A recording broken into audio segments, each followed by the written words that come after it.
नमो अरहंताणं नमो सिद्धाणं नमो आर्याणं नमो अध्यायाणं नमो लोये सवसाहुणं शुद्धात्मान्मनेकान्तं साधमुत्तं मंगलम् वन्दे सन्दृष्टिसिद्ध्यर्थं सन्दृष्ट्यर्थप्रकाशकम् मंगलम भगवान वीरो मंगलम गौतम गणी मंगलम कुंद कुंदाज्यो जैन धर्मोस्तु मंगलम सर्वमंगल मंगलम सर्वकल्याणकारकम प्रधानम सर्वधर्माणां जैनम जयतु शासनम। जे झाया जाने गहे कम कलंक डहे नित्य निरंजन नाण मैत्यो परम परमेव नमः समय साराय स्वानुभूत्या चकास्ते चित्स्वभावाय भावाय सर्वभावांतरच्छिदे।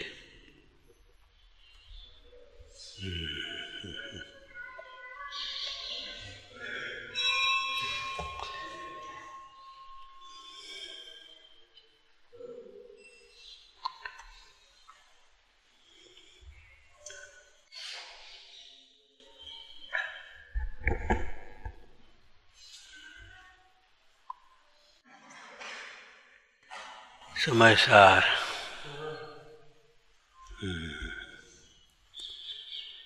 अर्थात शुद्ध आत्मा। कल की बात फिर दोहराए। समय सार अर्थात ध्येय, कारण समय सार ध्येय, श्रद्धेय, जानने योग्य ज्ञेय। समय सार जिसके जाने बिना, समझे बिना, श्रद्धा बिना, ध्यान बिना संसार में भटकता है, जिसका आश्रय करने पर जीव सुखी होता है, मुक्त होता है।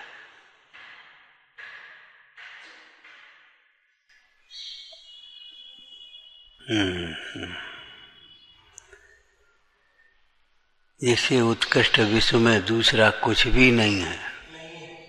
न खलु समय सारादुत्तरम किंचिदस्ति। समय सार शब्द आते ही, समय सार सामने आते ही महिमा से हृदय भर जाए।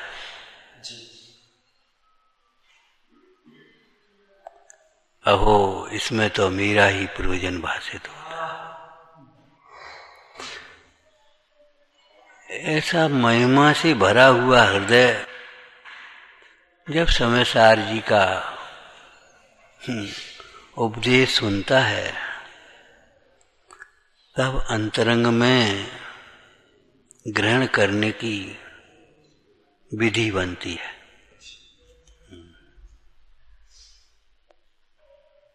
ठीक है, समय सार। ठीक है, क्या समय सार? वाचक से वाच्य को ग्रहण करने की कला आना चाहिए।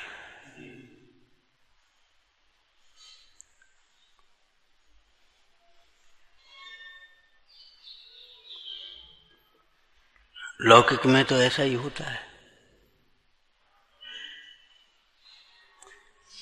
जिनका परिचय है, रुचि है, उन पदार्थों का नाम आते ही उनका स्वरूप, उनकी उपयोगिता, उनका नफा नुकसान हिल जाता है।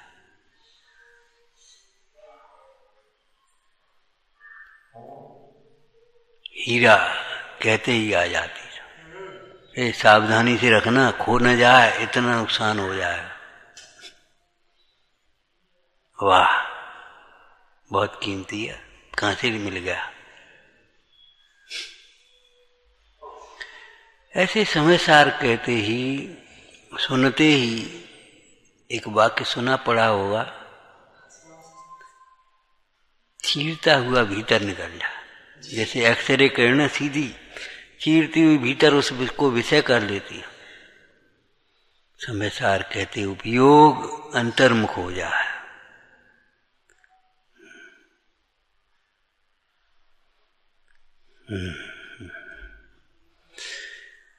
समय सार जी में अमृतचंद स्वामी आत्मख्याति टीका करते हुए कलश लिखते हैं। क्या कहते हैं?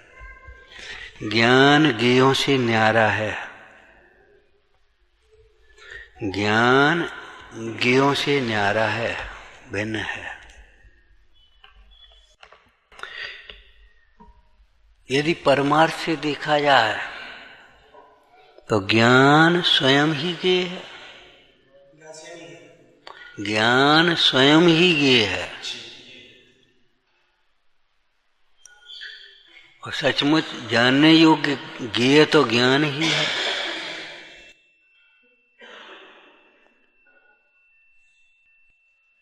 वह ज्ञान गेयों से न्यारा होते हुए भी स्वयं में परिपूर्ण है। वह ज्ञान गेयों से न्यारा होते हुए भी स्वयं आनंदमय है। अविनाभावी ज्ञान मात्र भाव में सुख शक्ति भी उछलती है। प्रभु है, न्यारा है, लेकिन न्यारा होते हुए भी कोई असमर्थ है ऐसा नहीं है।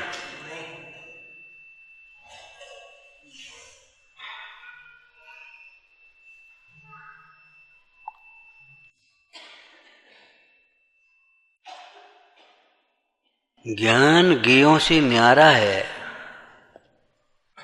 ये आगे की गाथाओं का सूचक काव्य है। इसकी व्याख्या करेंगे। शास्त्र ज्ञान नहीं है, शब्द ज्ञान नहीं है, रूप ज्ञान नहीं है, गंध ज्ञान नहीं है, रस ज्ञान नहीं है, स्पर्श ज्ञान नहीं है, अन्य कर्म ज्ञान नहीं है, द्रव्य गुण पर्याय जो अन्य हैं वे ज्ञान नहीं है। ज्ञों कि ज्ञान उनसे व्यतिरिक्त न्यारा है। ज्ञान गेयों से न्यारा का मतलब विश्व से न्यारा है। फिर भी ज्ञान अपने में परिपूर्ण है। परभाव से भिन्न होते हुए भी आत्मा अपूर्णम अपने गुण पर्यायों से परिपूर्ण है। जैसे एक धनी कर्जा बिल्कुल नहीं है, फिर भी अपने धन से धनवान है, कोई दरिद्र नहीं है।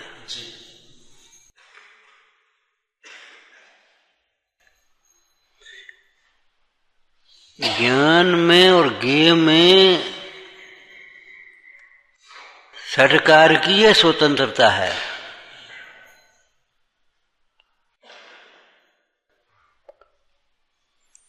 ज्ञान गेय से न्यारा, ठीक है, ये साधारण बात नहीं है। न्यारा है, और जो न्यारे होते हैं उनमें व्यापक संबंध नहीं होता, तो कर्ता कर्म संबंध भी नहीं होता।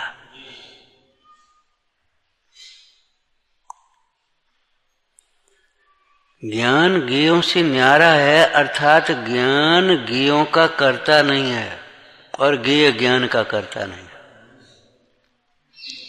ज्ञान में जो गेयों का प्रतिभास होता है वह ज्ञान का ही परिणमन है। ज्ञान की सामर्थ्य से गेयों से निरपेक्ष रहते हुए ज्ञान गेयों को जानता है। गेयों को जानता है, ये व्यवहार है। क्यों? ज्ञान गेयों को जानते समय भी गेयों से तादात्म्य नहीं होता, गेयों का कोई अवलंबन नहीं है, गेयों से प्रभावित नहीं होता। ज्ञान गेय रूप होकर गेयों को जानता नहीं, ज्ञान ज्ञान रूप रहते हुए गेयों को जानता है। ये दिव्यता है ज्ञान की, सामर्थ्य है।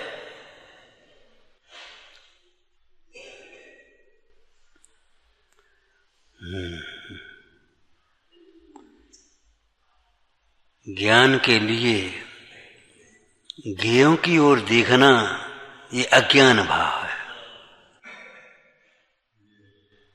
ज्ञान के लिए ज्ञेयों की ओर देखना ये अज्ञान भाव है। ज्ञान को ज्ञेयों को जानने के लिए भी ज्ञेयों के सन्मुख होने की जरूरत नहीं।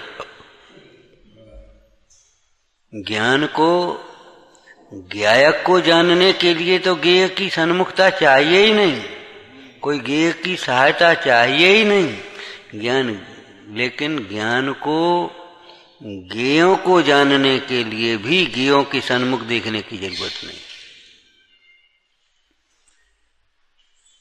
एक दृष्टांत दिया था, जैसे स्वस्थ आंख बिना चश्मा के ही जैसा स्पष्ट पढ़ लेती है, अस्वस्थ आंख, कमजोर आंख चश्मा का अवलंबन लेने पर भी वैसा स्पष्ट नहीं पढ़ पाती। कोई कमजोर आंख वाला विचार करे, चश्मा से भी तो अच्छी तरह नहीं दिखता, बिना चश्मा के कैसे दिखेगा?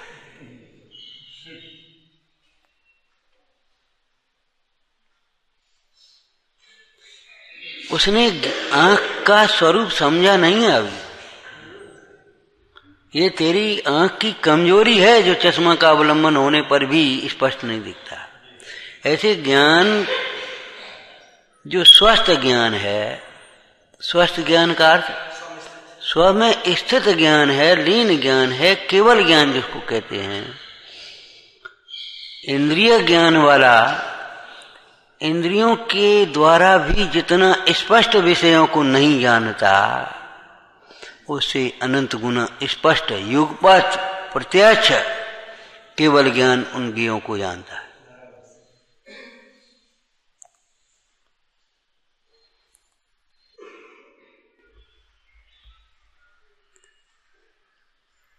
शास्त्र है नहीं ज्ञान, इसमें कोई शास्त्र में लिखी बात है, शास्त्र ही में लिख रहे हैं शास्त्र है नहीं ज्ञान, क्योंकि शास्त्र कुछ जाने नहीं। इस हेतु से है शास्त्र अन्य और ज्ञान अन्य प्रभु कहे। शास्त्र में लिखा है शास्त्र ज्ञान नहीं, तो शास्त्र ज्ञान नहीं है इसका मतलब षटकार घटा दो इसमें। शास्त्र का ज्ञान होने के लिए भी शास्त्र की ओर नहीं, शास्त्र पढ़ने की जरूरत नहीं है। जी बताओ, जिन्होंने शास्त्र लिखे तो उनके ज्ञान में ये विषय आया तब वहां लिखा गया कि नहीं लिखा गया? शास्त्र की रचना का पंडित टोटरमल जी का वाक्य दोहा बोलना, ज्ञान राग तो मीरो मिलो, लिखनो करनो तनको बनो, कागज मस अक्षर आकार, लिखिया ग्रंथ प्रकाशनहार। पहले क्या ज्ञान, ज्ञान में वो आया तब फिर लिखने का विकल्प राग। ज्ञान राग तो मेरो मिलो, लिखनो करनो तनको बनो, कागज मसी अक्षर आकार, लिखिया ग्रंथ प्रकाशनहार। ज्ञान से शास्त्र लिखे गए कि शास्त्र से ज्ञान लिखा? दोनों कथन अपनी अपेक्षा से हैं। स्वानुभव से ज्ञान हुआ, उस ज्ञान के साथ आनंद हुआ। उन ज्ञानियों को ये समझ में आ गया कि अतीन्द्रिय ज्ञान ही ज्ञान है, अतीन्द्रिय सुख ही सुख है। जगत के जीव जिसे सुख मानते हैं वह सुख नहीं, जिसे ज्ञान मानते हैं वह ज्ञान नहीं, व्यर्थ हैरान होकर भटकते हैं। उन जगत के जीवों के प्रति अस्थिरता की दशा में करुणा भाव होने से ये शास्त्र लिखे गए। और शास्त्र में क्या लिखा? अतीन्द्रिय ज्ञान ही ज्ञान है, अतीन्द्रिय सुख ही सुख है। ज्ञान और सुख दोनों अभिन्नभावी हैं, ज्ञायक के आश्रय से होते हैं। ज्ञान ये शास्त्र है, ये ज्ञान, ये शास्त्र है, ये ज्ञान कब होगा? जब मैं ज्ञायक हूं, ये ज्ञान हो।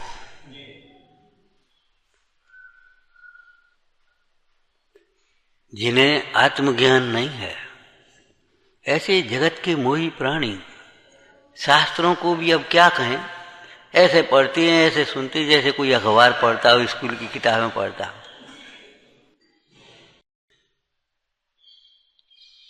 क्षय उपशम ज्ञान से उन विषयों को थोड़ा सा हृदयंगम करके सोच लेते, ये तो हम जानते हैं, ये तो हमें आता है, लगता ही नहीं है ये शास्त्र। अभी प्रारंभ में है, हमने कहा समय सार, समय सार कहते क्या लगता है?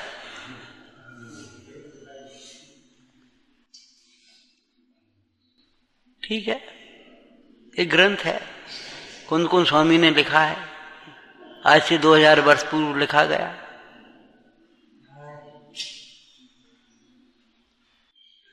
कुछ ऐसा लगता ही नहीं है कि ये कोई अलौकिक अद्भुत है।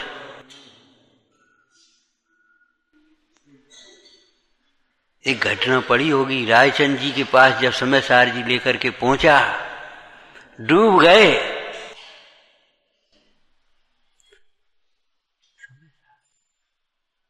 कहां मिल गया तुम्हें?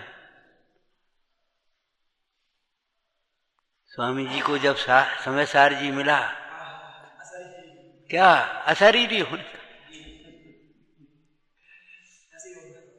अशरीरी होने का। रायचंद जी व्यापारी अवस्था में बैठे थे, खोआ भर भर के देने लगे, भैया इसकी कीमत हम नहीं दे पाए। वो तो बेचारा ऐसे ही आया था कि कछु मिल जाएगा, गुजर होगी, पैसा उनके पास ले चलो, और वे खोआ भर। इसका मूल्यांकन हम पैसों से क्या करें?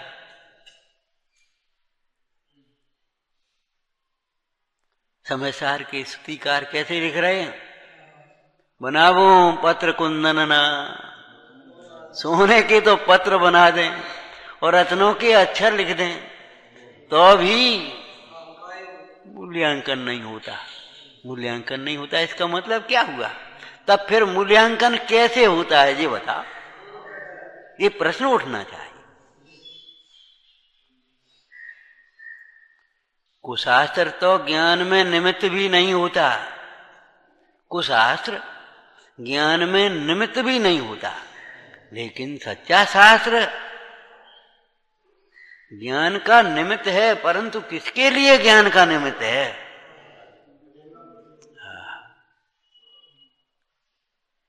जो कौतूहली होकर शास्त्र में पढ़ा सुना शुद्धात्मा कौतूहली होकर अंतर्मुख होकर के ग्रहण करे, ज्ञान ज्ञायक के आश्रय से हो तो निमित्त है शास्त्र।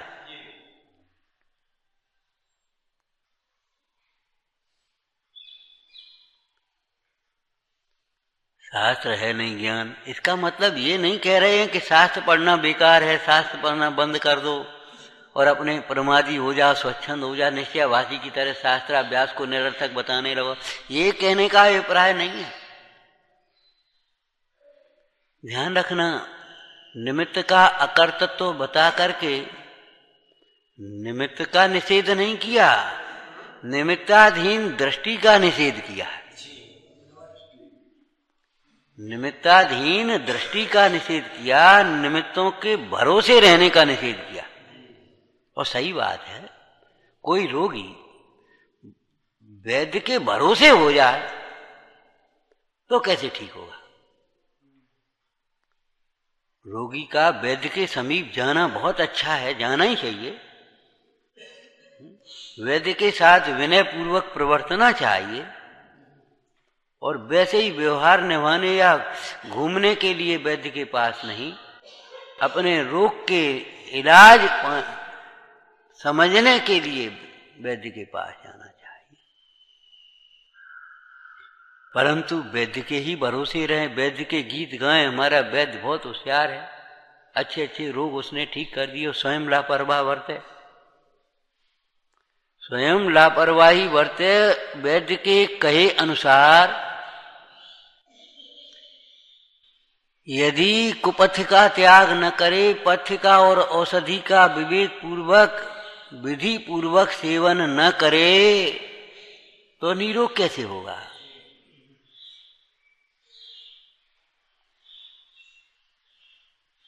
चाहे कहीं भटकता था, वीतरागी देवशास्त्र गुरु की शरण में आया, ये तो बहुत अच्छा हुआ, घाट पर आ गया। परंतु इन्हीं के भरोसे हो जाए, इनसे ही ज्ञान हो जाएगा, ऐसा सोच करके विचार कर यही सोचता रहे अब क्या करें। लौकिक क्षेत्र में भी कहीं भरोसा की बात नहीं है। एक शब्द आपने लौकिक में ही पढ़ा होगा, आत्मविश्वास। सबका विश्वास ठीक है, वो अपनी जगह है, लेकिन आत्मविश्वास सबसे जगह सफलता का मूल कारण है। वैद्य का भरोसा रखो, लेकिन अपना भी भरोसा रखो।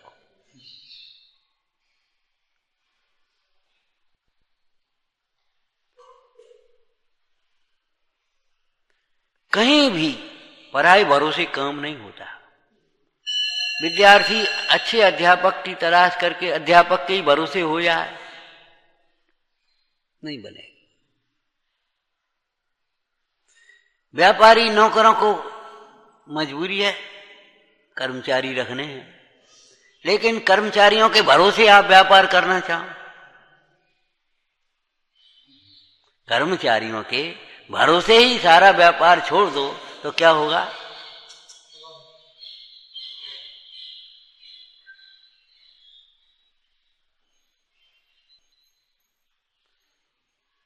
विश्वास करने लायक तो शुद्ध आत्मा है। परमार्थ बात इतनी है। क्यों? प्रवचन सार जी में कुंद कुंद स्वामी ने कहा, शुद्ध आत्मा ही ध्रुवत्व के कारण, ध्रुव होने के कारण उपलब्धमान है। अन्य पदार्थ पुण्य के उदय से आज मिल गए, ठीक है, अनुकूल हैं, सब बढ़िया बात है, कोई दिक्कत नहीं है, उनका कोई दोष नहीं है, लेकिन वे अध्रुव हैं। इसलिए विश्वास करने लायक नहीं। सहज प्राप्त भोग भी कोई भोगने लायक नहीं है, भरोसा करने लायक नहीं है। ठीक, हमारे पास तो इतनी संपदा है, हमारा शरीर तो अच्छा है, हमारे पास तो सारी व्यवस्था है, वो अध्रुव है, अध्रुव विनाशी है। शुद्ध आत्मा ही ध्रुवत्व के कारण उपलब्धमान है। एक शुद्धोपयोग ही मेरे लिए शरणभूत है। क्यों? जो परम आनंदमय, अक्षय आनंदमय मुक्त दशा है, सिद्धत्व है, वह शुद्धोपयोग के द्वारा ही प्राप्त होता है और शुद्धोपयोगमय है। एक देश शुद्धोपयोग को साधन कहेंगे और पूर्ण शुद्धोपयोग को साध्य कहेंगे। सिद्ध दशा शुद्धोपयोगमय है, उसका साधन भी शुद्धोपयोगी।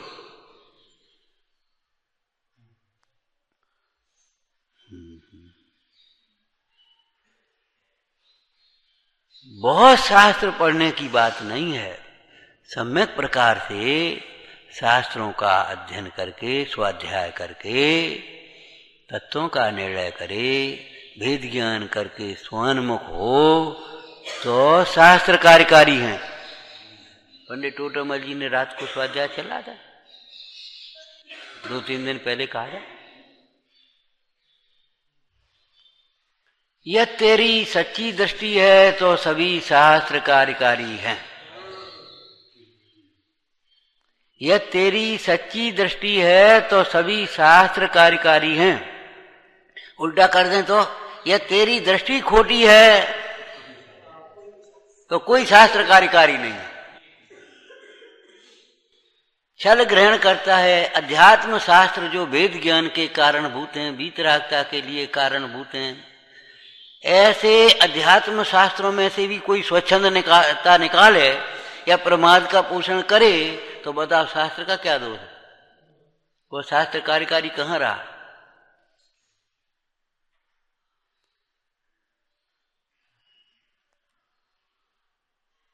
अध्यात्म शास्त्र वेद ज्ञान के लिए साक्षात कारणभूत उत्कृष्ट साधन। आपको कहा था ना, देखो आगम ग्रंथों में भी जीव अजीवादिक तत्वों का वर्णन किया, तत्वार्थ सूत्र में किया कि नहीं किया है? और यहां भी जीव अजीव अधिकार लिखा। दोनों में अंतर क्या है? वहां जीव का ज्ञान कराया, अजीब का ज्ञान कराया, जीव का लक्षण बताया, अजीब का लक्षण बताया, जीव के भेद प्रभेद बताए, अजीब के भेद प्रभेद बताए, जीव की दशा संसार दशा में कहां कहां रहता है, कैसी स्वर्ग मुख, 4 अधिकार जीव में लिख दिए। 4 अध्याय जीव और 5वां अधिकार अध्याय अजीब, और यहां जीव अजीब अध्याय 1 अधिक। क्या अंतर है बोलो? वहां तो 14 गुणस्थान बताए, यहां 14 गुणस्थान से भिन्न बताया। वहां अजीब का ज्ञान कराया और यहां अजीब से भिन्न जीव का ज्ञान। जीव अजीब अधिकार में क्या लिखा है बोलो? आत्मा अजीब से न्यारा है, माने अजीब का वर्णन करना हमें यहां इष्ट नहीं है। अजीब का वर्णन करना हमारी मजबूरी है। क्यों? यह जीव अजीब को जीव मान करके बैठा है, तो अजीब का वर्णन काय के लिए? और अच्छी बात बता, अजीब का वर्णन अजीब में जीव बुद्धि छुड़ाने के लिए है।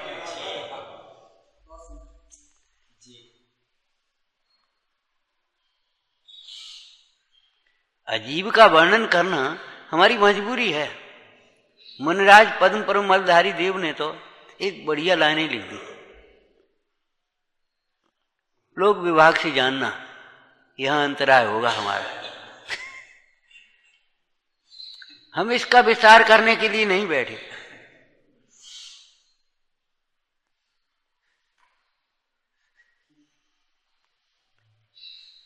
मतलब अजीव को अनादिकाल से जीव माना है, जीव के बिना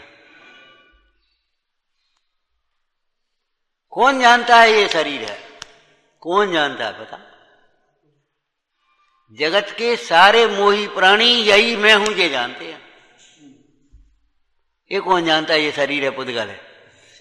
शास्त्र पढ़ करके सुन करके पुद्गल कहना अलग बात है। परसों चर्चा की थी, कल की थी बोलो। आत्मा से अभिन्न हुए बिना ये परद्रव्य भिन्न भाषित नहीं होते। क्यों भाषित होंगे? ज्ञान में। और ज्ञान यथा सम्यक ज्ञान कब होता है? जब ज्ञान ज्ञायक से अभिन्न होता है। जब तक ज्ञान ज्ञायक से अभिन्न नहीं होता तब तक सारी बातें कहने की हैं।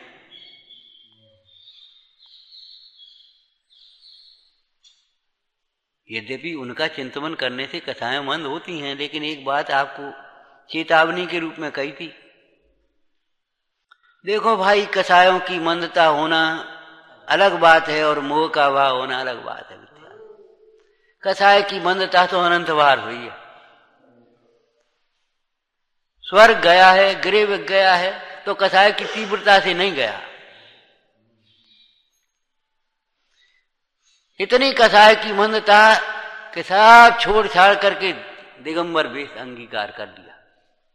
पंच महाव्रतों की माने हिंसा, झूठ, चोरी, खुशी, परिग्रह की 9 कोटि से त्याग की प्रतिज्ञा करी। महाव्रतों की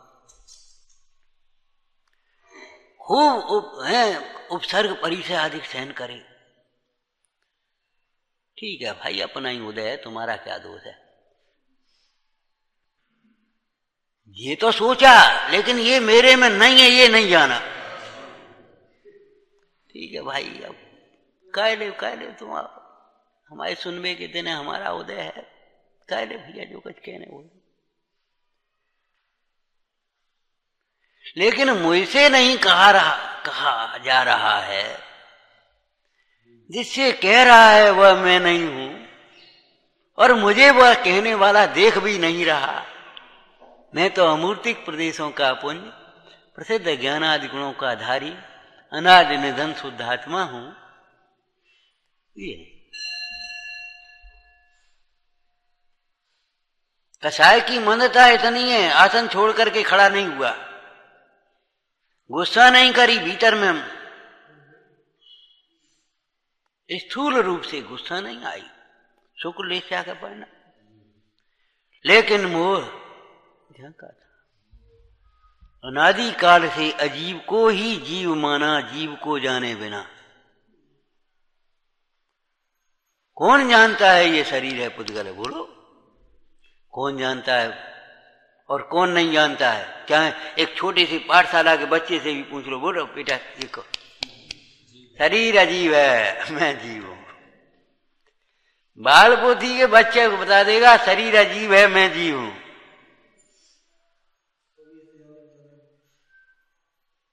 कौन नहीं जानता? अभी ऐसी सभा में कहने बैठ जाए, सुनो हम तुम्हें समझाएं, मैं जीव हूं, समझो मैं जीव हूं, शरीर अजीब हूं। हर एक को ये लगेगा ये क्या बात है, अरे बाल पोथी में पढ़ी तो ये हम जानते नहीं, ये तो हम जानते ही हैं, लेकिन कभी ये नहीं लगता यही हम नहीं जानते। ऐसे जानने को जानना नहीं कहते भाई।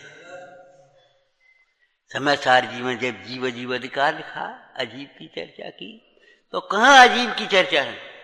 जैसे छेडाला में सूचना दी, चेतन ताबिन सो अजीब है पंच भेद ताके, ऐसे तो अजीब तत्व ऐसे ही तो लिखा है।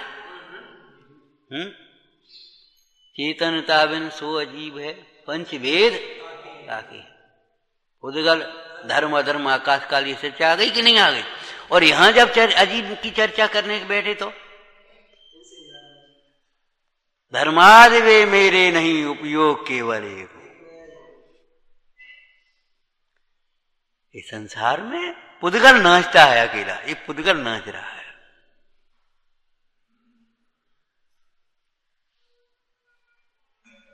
पुद्गल जन्मता है, पुद्गल मरता है।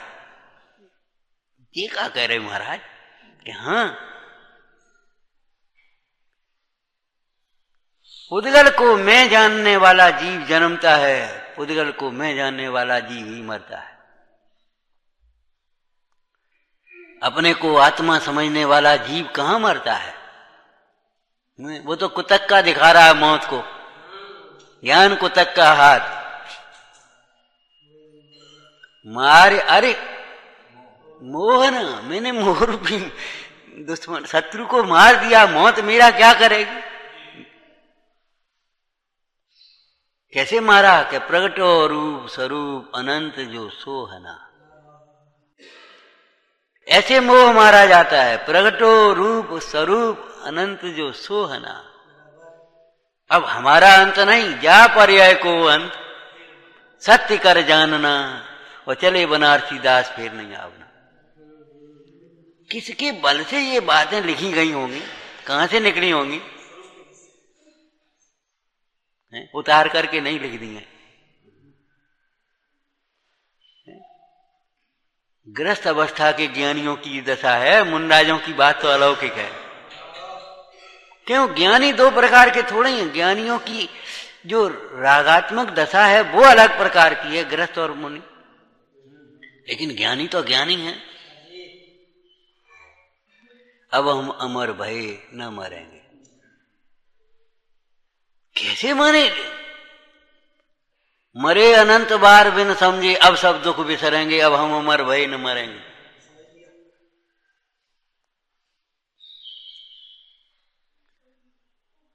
हमको कछु भय नहीं, जान लियो, हमने जान लिया है। क्या जान लिया है? संसार। क्या जान लिया? संसार। संसार मेरे में नहीं है, मैं संसार में नहीं हूं। मैं तो इस समस्त संसार से न्यारा सारभूत शुद्धात्मा हूं, समय सार हूं। समय सार में संसार नहीं है, और समय सार की आराधना से संसार होता नहीं है, रहता नहीं है।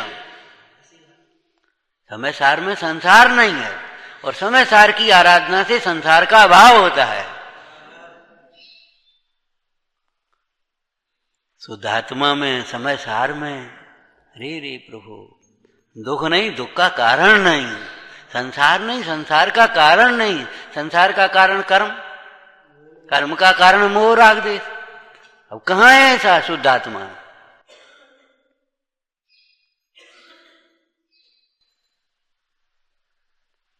तो जो अध्यात्म शास्त्र भेद विज्ञान के कारणभूत हैं, वीतरागता के कारणभूत हैं, ऐसे अध्यात्म शास्त्रों को भी पढ़ करके सुन करके यदि कोई स्वच्छंद या प्रमादी होता है तो उसकी दृष्टि का ही तो दोष है। यह तेरी सच्ची दृष्टि है तो सभी ग्रंथ कार्यकारी हैं, और अगर तेरी दृष्टि खोटी है तो अध्यात्म भी क्या करेगा? बोलो, करेगा क्या? निमित्त तो निमित्त है।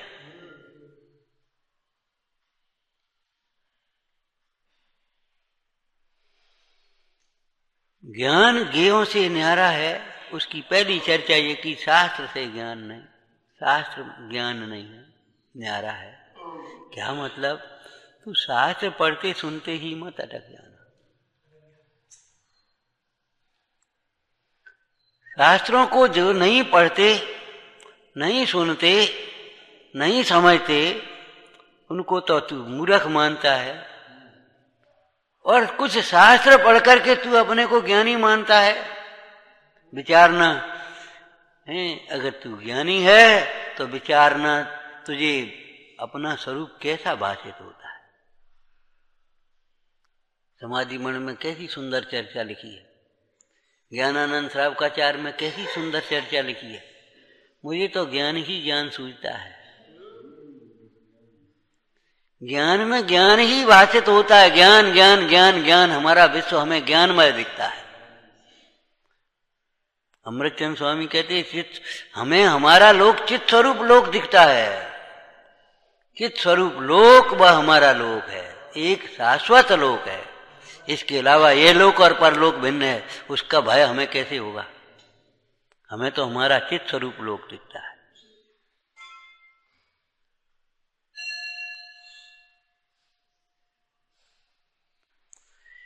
ज्ञान और ज्ञेय भिन्न है, एक साधारण बात नहीं है। इसमें सारा मोक्ष मार्ग अंतर्गर्भित हो गया। जिस ज्ञान से मोक्ष मार्ग होता है, जो ज्ञान मोक्ष स्वरूप है, आया चल, ज्ञान मुक्त स्वरूप है, इसलिए ज्ञान मुक्ति का कारण है, मुक्ति का मार्ग है। ज्ञान में वेतम शिव हेतु, वह ज्ञान ज्ञायक के आश्रय से होता है, वह ज्ञान परलक्षी ज्ञान नहीं। जो चारित्र, जो क्रिया साक्षात मोक्ष का कारण है, वह क्रिया शरीर की क्रिया नहीं है, राग द्वेषादिक वैभाविक भाव रूप क्रिया नहीं है। वह क्रिया ज्ञप्ति क्रिया, वितराग भाव रूप क्रिया, स्वरूप में लीनता रूप क्रिया, वह क्रिया आत्मामय है।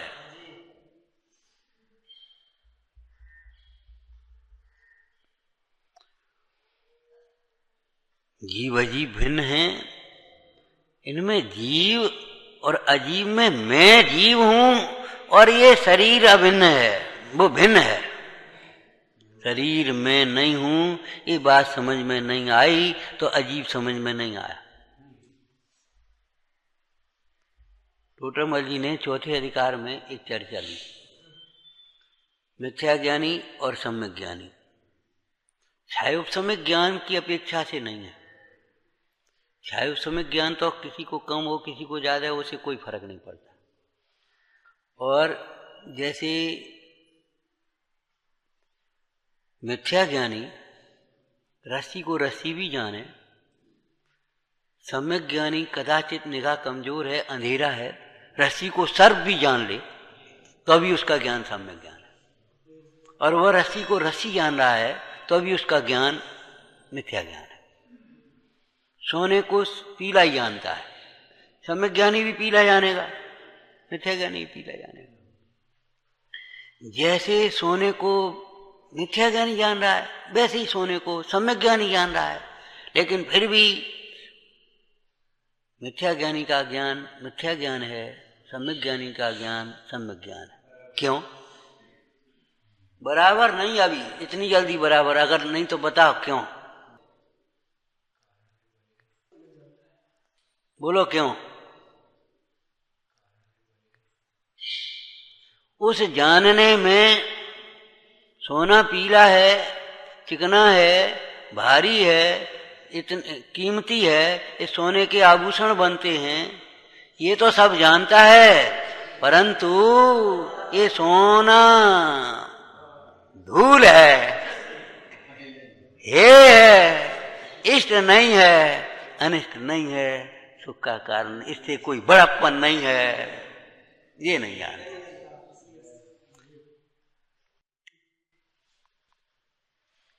सोने के आभूषण बहुत अच्छे लगते, ये जानता मिथ्या दृष्टि, सोने को पीला चिकना तो जानता है, लेकिन ये सोना, सोने से मेरी शोभा है, सोने से मेरी बड़प्पन है।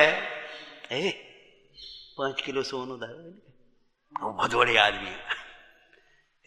सोने के बासन में भोजन खाते हैं, ओ सोने के बासन, ऐसा आंखें फाड़ करके देखता है जैसे कभी बहुत बड़ी बात हो। अरे रे, सोने के बर्तन में भोजन करते होंगे, लेकिन पानी पात्र में भोजन करने वालों की तुलना थोड़ी हो सकती है। विचार करो, करते होंगे, क्या लेना देना, ये पुण्य के ठाट है, इसमें क्या दम?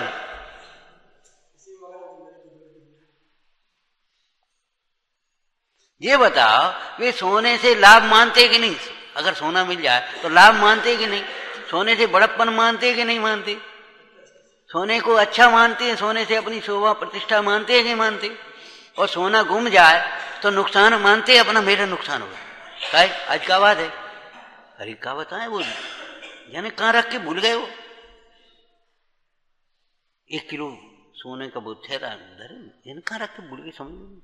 अब वो न रोटी सुहारी, न पानी सुहारा, न कुछ, दिमाग न पूजा में अच्छो लग रहा, न स्वाध्याय में अच्छो लग रहा, कहाँ डालो, कहाँ रखा, कहाँ गया, कहाँ गया? अब बताओ, ऐसे सोना क्या है? सोने को यथार्थ जानने का मतलब है सोना अजीब है, माने जीव नहीं है, जीव का नहीं है, जीव के लिए नहीं है, जीव के सुख का आधार नहीं, बड़प्पन का आधार नहीं, प्रभुता का आधार नहीं। बनाबू पत्र कुंदन ना, सोने के पत्र बनाए, रत्नों के अच्छा लिखें तो भी मूल्यांकन नहीं है, तो प्रश्न आना चाहिए, प्रभु तो मूल्यांकन कैसे होता है? फिर इस ग्रंथ का मूल्यांकन कैसे? इस ग्रंथ में जो शुद्धात्म तत्व दर्शाया, उसका स्वानुभव पूर्वक अनुभवन करके, स्वानुभव पूर्वक प्रमाण करके सुखी हो जाए, यही मूल्यांकन है।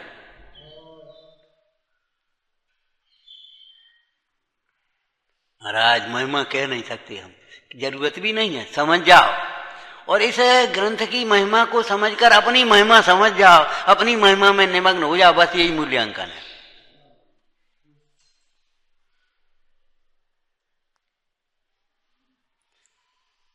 जिसे हम ये मानते रहे यही मैं हूं, है, जब ये कहा जाए ये मैं नहीं हूं तो मैं कौन हूं, ये प्रश्न आना चाहिए। और मैं नहीं हूं जब ये आया तो नास्ति सर्वोपि संबंध है। आगे क्या लिखा फिर? कर्ता कर्म, कर्ता कर्म। मैं इस शरीर का कर्ता नहीं, शरीर मेरा कर्ता नहीं। ये शरीर कमजोर है, बीमार है, ये हमें दुखी कर रहा है, ऐसा मत समझ लेना।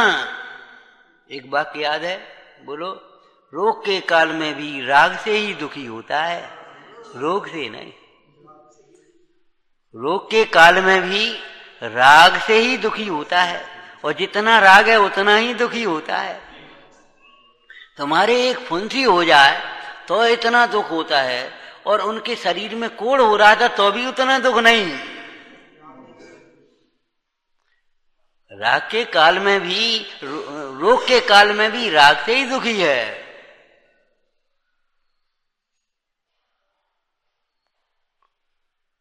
ये दुख का कारण नहीं, सुख का कारण नहीं, ये हमें हैरान करता है। क्या करें, अपना शरीर ही अपने नहीं चल रहा, अपना शरीर ही अपने हैरान कर रहा है। हम तो शरीर की वजह से हैरान हो गए, शरीर की वजह से हैरान हो गए कि शरीर को अपना मानने के कारण से हैरान हो गए, और शरीर की वजह से हैरान हो गए सो वैद्य डॉक्टरों के मंत्र तंत्रों के चक्कर काटता है। ये सोचता है शरीर कैसे ठीक हो, ये नहीं सोचता शरीर के प्रति उपयोग कैसे हटे। क्यों कि कारण विपर्य है।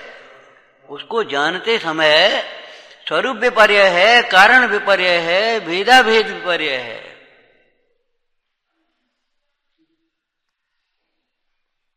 विपरीतता है। इसलिए सोने का सोना रूप जानना भी विपरीत है, रस्सी को रस्सी जानना भी विपरीत है। और वह क्षयोपशम ज्ञान की कमजोरी से अंधेरे में रस्सी को सर्प भी जान गया। ये देखो तो काट दो, तो अभी और कदाचित डर भी गया, डर करके पीछे भी भगा, दे सांप। तो अभी ये चारित्र का दोष है अभी, और ज्ञान में विपरीतता नहीं अभी। क्यों कि रस्सी हो चाहे सर्प हो, दोनों न्यारे हैं। रस्सी हो चाहे सर्प हो, न्यारे हैं। न्यारा जानना ये है ज्ञान। आपको पहले भी कहा था, किसी भी पदार्थ का ज्ञान, ये सच्चा ज्ञान क्या है, ये मैं नहीं हूं, ये मेरा नहीं है, मेरे लिए नहीं है, ये इष्ट अनिष्ट नहीं है। जहां मैं की कल्पना आई ये मैं हूं, या ये मेरे की कल्पना आई, इष्ट अनिष्ट की कल्पना आई, समझ लेना ये अज्ञान भाव हुआ।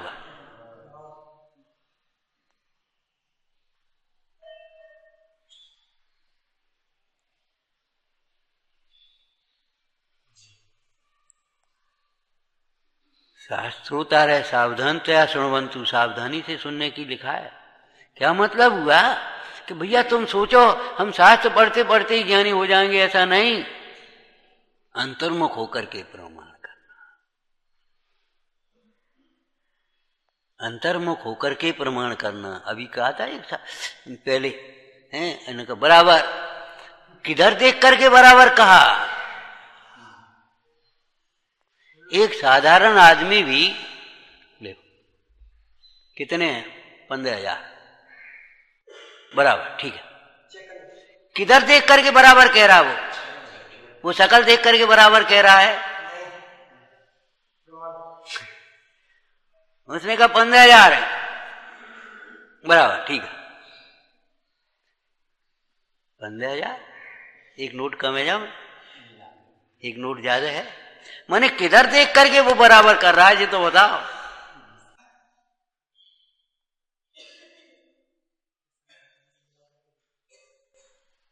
बराबर का मतलब ये है, जैसे बराबर का निशान लगाते ना गणित में, बराबर, बराबर का मतलब जितना इधर है इतना ही इधर है। और एक गणित बताया था आपको, हैं, 1 बराबर 4। अरे अकल लगाओ, बराबर करो, ऐसे बराबर थोड़ी। और 1 बराबर 4 -3 हो गया कि नहीं। 1 बराबर 4 -3 हो गया बराबर कि नहीं, बोलो सही है कि नहीं, गलत नहीं रहा ना। 1 बराबर 4 गलत, 1 बराबर 4 अधूरा सुना, रुक जाओगे। 4 -3 हाँ सही है। तो जब यहां संसारी को सिद्ध कहा तो फिर कैसे कहा, सिद्ध समान। संसारी 4 और सिद्ध 1। समझ में आया कि नहीं। सिद्ध दशा में अकेला आत्मा है, और संसार में आत्मा द्रव्य कर्म, नो कर्म और भाव कर्म है कि नहीं। अब इनको अलग कर दो। जब सिद्ध समान कहा तो संसारी को ब्रह्म से सिद्ध समान मानने की बात नहीं है, नहीं तो स्वच्छंदता आएगी, निश्चयाभास खड़ा हो जाएगा।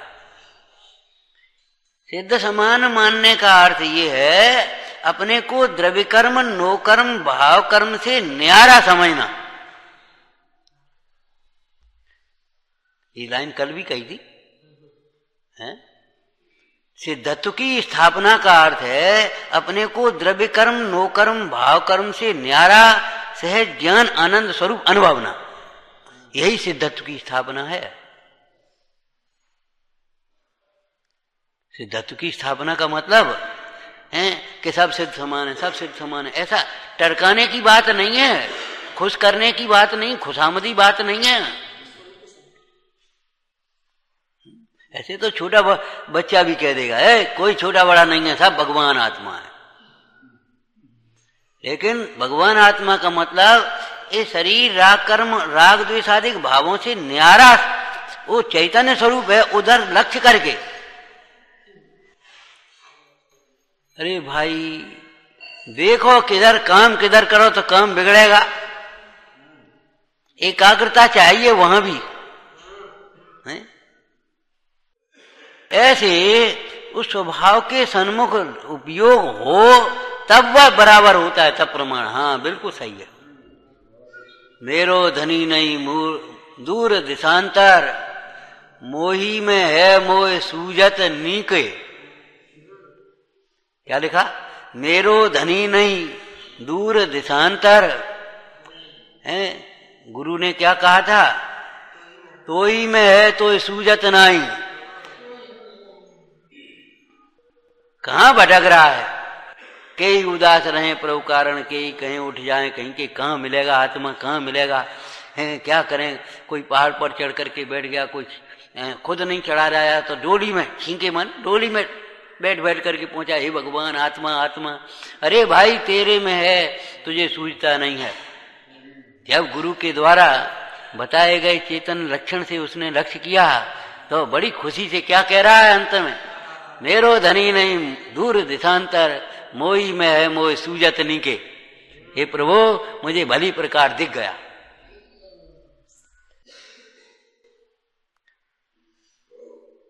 जब भिन्नता कही तो कर्ता कर्म बना भी नहीं घटित होना चाहिए, वहां भोक्ता भोग बना भी घटित नहीं आएगा। जब न्यारा ही हो गया तब फिर न्यारा माने न्यारा। अब दोनों साझे में व्यापार कर रहे थे तो नफा नुकसान साझे में थे।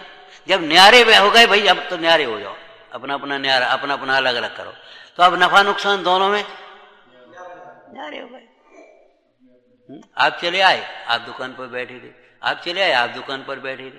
अब न्यारे जब हो गए तो आए आपकी दुकान बंद चले आए तो उनकी दुकान बंद। न्यारा माने न्यारा, न्यारा माने ये थोड़े ही कि नफा में न्यारा और नुकसान में शामिल, या नुकसान में न्यारे और नफा में शामिल, ऐसा तो नहीं होता। न्यारा माने न्यारा, नास्ति सर्वोपि संबंध। बड़ी गंभीर बातें हैं, थोड़ा सा विचार किया जाए अपने आत्महित पर दृष्टि रख करके। कहा था ना सच्ची दृष्टि का अर्थ ही है स्वभाव दृष्टि और आत्महित की दृष्टि, स्थूलपने अर्थ उसका। अगर तेरी स्वरूप दृष्टि है, सभी ग्रंथ कार्यकारी, महापुरुषों का जीवन पढ़ेगा तो तेरा उत्साह बढ़ेगा, तेरा वैराग्य बढ़ेगा, तेरा राग आदि मंद होंगे, आसक्ति टूटेगी अगर तूने सही प्रकार से पढ़ा तो।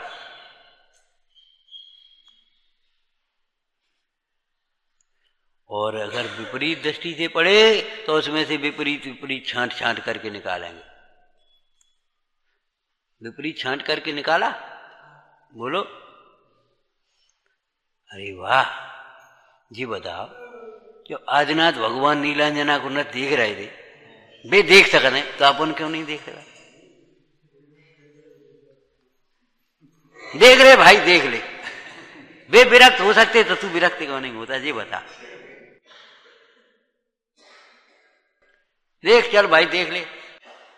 लेकिन ये बता, वे नीलांजना का नृत्य देखते थे, क्या देखते थे? उन्होंने नीलांजना के नृत्य के माध्यम से संसार की क्षणभंगुरता देखी थी।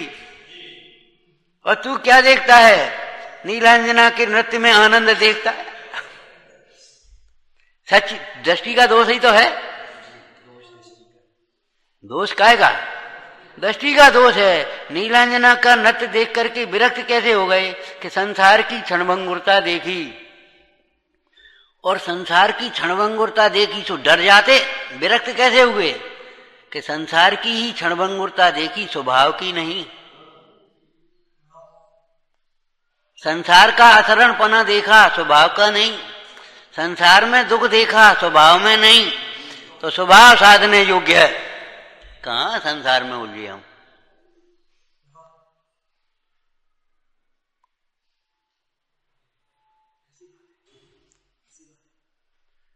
मैंने संसार की क्षणभंगुरता ध्रुव के आश्रय से देखी। ध्रुव के लक्ष्य से संसार की क्षणभंगुरता देखी तो संसार से विरक्तता आई। और अगर संसार की क्षणभंगुरता संसार की ओर ही देखते हुए देखेंगे और ध्रुव की पता नहीं है तो भयभीत बना होगा। अब कहां जाए, अब क्या करें।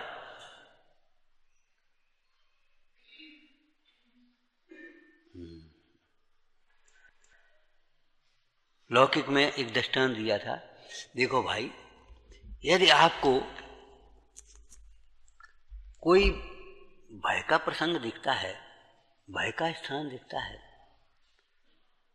और एकदम जैसे मान लो एक चौराहे पर खड़ी और चारों ओर बहुत भीड़ भाड़ है, उधर से गाड़ी चली आ रही, इधर से गाड़ी चली आ रही।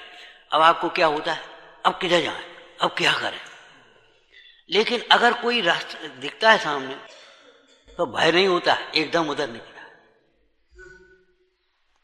केवल संसार क्षणभंगुर है, संसार क्षणभंगुर है, संसार दुख रूप है, संसार अशरण है, कोई किसी के नहीं है, कोई किसी का शरण नहीं है। इससे तो भयभीतपना तो होता है, वैराग्य नहीं होता। इसलिए संसार क्षणभंगुर है यह समझने से पहले ये समझ लेना शुद्धात्मा ध्रुव है। शुद्धात्मा ध्रुव है, उसके आश्रय से संसार की क्षणभंगुरता का ज्ञान तो होगा, लेकिन आपको भय नहीं होगा, द्वेष नहीं होगा, क्रोध नहीं आएगा।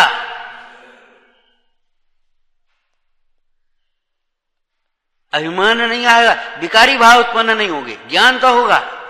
स्वभाव के आश्रय से पर का ज्ञान होता है, लेकिन पर भाव उत्पन्न नहीं होते। और पर के आश्रय से पर का ज्ञान नहीं, पर भाव उत्पन्न हो जाते। मोह उत्पन्न होगा, राग उत्पन्न होगा, द्वेष उत्पन्न होगा। अपने को देखे बिना पर को देखो, यही लगता है यही मैं हूं, ये मेरा है, ये अच्छा है, ये बुरा है। बस यही कल्पनाएं खड़ी होती रहती हैं, और इन कल्पनाओं का फल ही मोह राग द्वेष है, इनका फल ही कर्म बंध है, संसार। ज्ञान और ज्ञेय भिन्न है। मतलब हमारा ज्ञान ज्ञेयों के लिए नहीं है, हमारा समय एक विकथा में गंवाने के लिए नहीं है, हमारी शक्ति इन इच्छाओं की पूर्ति के लिए ज्ञेयों के लिए नहीं है। जा हटाओ जा मिला, जा हटाओ जा मिला, इसके लिए हमारी शक्ति नहीं है। इन्हीं को संभालते रहो, इसके लिए हमारा समय शक्ति बुद्धि। ये दुर्लभ अवसर महाभाग्य से जिन शासन मिला, एक बात लक्ष्य में आ जाए, बस केवल आराधना के लिए है, केवल आराधना के लिए है। हमारे ये महायोगीश्वर विचार करो, प्रभावना का भी लक्ष्य नहीं करते, आराधना करते करते प्रभावना हो जाए, बीच में भव्यों के भाग्य से जो उपदेश हो जाए, शास्त्र रचना हो जाए, संबोधन हो जाए, शिष्यों को दीक्षा हो जाए, प्रायश्चित हो जाए, जो हो जाए सहजपने, लेकिन मुख्य रूप से तो अपने स्वरूपाचरण में लीन रहते हैं। ये हमारा जीवन बस केवल आराधना के लिए है।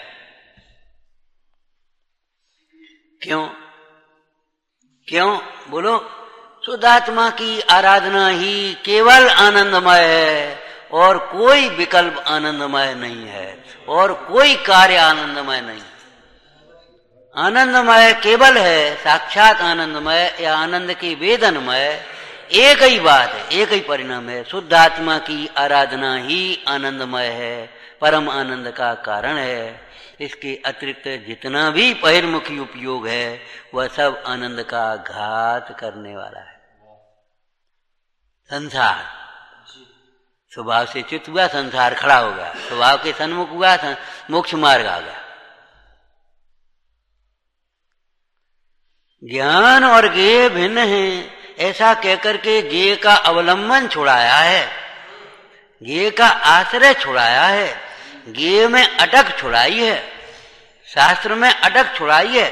शास्त्र पढ़ना छुड़ा करके कोई बाहर विकथा करना या प्रमाद करना नहीं बता रहे हैं। हे प्रभु, शास्त्र से भी ज्ञान नहीं है तो फिर ज्ञान क्या से है? तो शास्त्र सुनते सुनते, पढ़ते पढ़ते, लिखते लिखते ये ज्ञानी, अब हम क्या कहें उनकी महिमा, जाने कितनी बार गायक के सन्मुख हो जाते। शास्त्र लिख रहे और बस कलम जहां की तहां है, एक तरह की आज की भाषा में कलम कह देते हैं और वे तो भीतर उपदेश देते देते लोगों को पता नहीं और वे भीतर सुनते सुनते गढ़धर आदि को भी श्रोता होते हैं, सम्यक ज्ञानी मुंडराज आदि भी श्रोता होते हैं। उपदेश सुनते सुनते वे भीतर चले गए। जैसे कोई व्यापार की रुचि वाला कोई विकल्प आ जाए, सुनते बैठा यहां है और सुनते सुनते कहां चला गया, बाहर की कुछ सुधा ही नहीं है।